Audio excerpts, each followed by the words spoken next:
আপনাদের পরিণতি তমন হতে পারে। আপনাদেরকে ওই রক্তে ধরেছে, এখন আপনারাও রক্ত চান। হয়তো আমাদের উপর আবার গুলি ছুড়বেন, হয়তো আমাদেরকে আবার মারেন, কারণ আমাদের মরার আর কিছু নাই। যার সন্তানটা আহত হয়েছে সেই মা জানে একটা সন্তান আহত সন্তানকে সংসারের উপর কত বড় বোঝা। মা জানে যার সন্তান হারা হয়েছে, স্বামী জানে, স্ত্রী জানে যার স্বামী নাই, সে কতটা কষ্টে অমানবিক অবস্থায় জীবন যাপন করছে। এসির বাতাসে বসে আপনারা বারবার শুধু আমাদেরকে নিয়ে কত রকমের ষড়যন্ত্রে লিপ্ত হচ্ছেন। আহত ভাইদেরকে আপনারা উন্নত চিকিৎসার ব্যবস্থা করুন। এখন যে কোনো ব্র্যান্ডের পুরাতন এসি বদলে নতুন ওয়ালটন এসিতে উপভোগ করুন 25% ছাড়। আমাদের জুলাই স্বীকৃতি রাষ্ট্রীয়ভাবে ঘোষণা করুন। আহত ভাইরা এখনো হাসপাতালে কাতরাচ্ছে।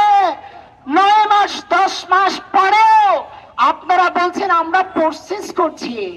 হাজার হাজার কোটি টাকা কামাইয়া বাহিরে পাচার করার প্রসেস কমপ্লিট হয়ে গেছে, আর আপনারা শুধু গড়িমাসি করে করে শুধু বলছে অমুক দিন নির্বাচন দেব, তমুক দিন নির্বাচন দেব। নির্বাচন যেদিন দেন আমাদের সমস্যা নাই। আমরা বলছি আহত ভাইরা এখনো হাসপাতালে পড়ে আছে, তাদেরকে কেন দেশের বাইরেও যদি নেওয়া লাগে কেন এখনো নিচ্ছেন না? নিবেন কবে লাশ পড়লে পড়ে? আমরা সরকারকে আবারও বারবার বলতে চাই, আমার আহত ভাইদের উন্নত চিকিৎসার ব্যবস্থা করুন, জুলাই স্বীকৃতি ঘোষণা করুন। ওয়ার্ড থেকে শুরু করে সর্বোচ্চ পর্যায়ে ঢাকা সিটি পর্যন্ত জুলাই আন্দোলনে যারা আসতে চেয়েছিল তাদেরকে খুঁজে খুঁজে বাড়িতে গিয়ে কিভাবে অন্যায় অত্যাচার করে আহত করেছে আপনারা জানেন। যারা জুলাই আন্দোলন থেকে ঘরে ফিরে গেছিল তাদের পুরো আক্রমণ করেছিল।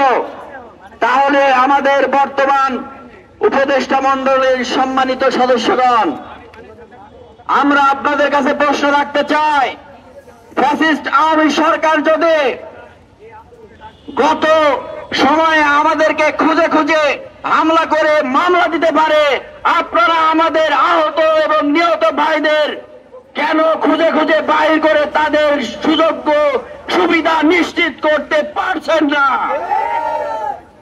আমরা বলতে চাই, আমরা জলে ভেসে আসি নাই, আমরা বাংলাদেশের স্বাধীন নাগরিক।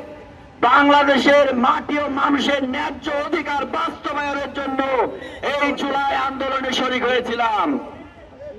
আপনারা জানেন আমাদের অনেক সাংবাদিক ভাই আহত হয়েছে, আপনারা জানেন আমাদের অনেক পুলিশ ভাই ও বোনেরা আহত হয়েছেন। কাদের দ্বারা আহত হয়েছিলেন? এই ফ্যাসিস্ট আওয়ামী লীগ দ্বারাই আহত হয়েছিলেন। আজকে আহত ভাই বোনেরা আজকে হুইল চেয়ার নিয়ে, আজকে চোখে ব্যথা নিয়ে তারা কাতরাইতে কাতরাইতে এই সারিতে কেন থাকবে? এই মানবিক দৃষ্টি দিয়ে সাধারণ জনগণের প্রশ্ন, তারাও তো আমাদের পাশে এসে দাঁড়িয়েছে, তাহলে আপনারা উপদেষ্টারা কেন আমাদের কাতারে আসছেন না? শক্তির প্রভাবে আমাদের কিছু ভাইরা এখান থেকে চলে যেতে বাধ্য হয়েছে, কিন্তু আমরা জুলাই যোদ্ধা, আমরা এখান থেকে চলে যাবার পাত্র নয়। কারণ তাদেরকে মারতে মারতে না মেরে বেঁচে যায়, তারা কখনো মরণের ভয় পায় না। সাপের লেজে বাড়ি দিয়ে সাপকে ছেড়ে দিলে সাপ তো হুঙ্কার দেবে। প্রধান উপদেষ্টা, আপনি অতি বিলম্বে আমাদের দাবি মেনে নেন, অন্যথায় আমরা যেমনি ভাবে স্বৈরাচারী শাসক খুনি হাসিনাকে কিক মেরে ভারতে পাঠিয়ে দিয়েছি, অন্যথায় আপনাদের পরিণতি তমন হতে পারে।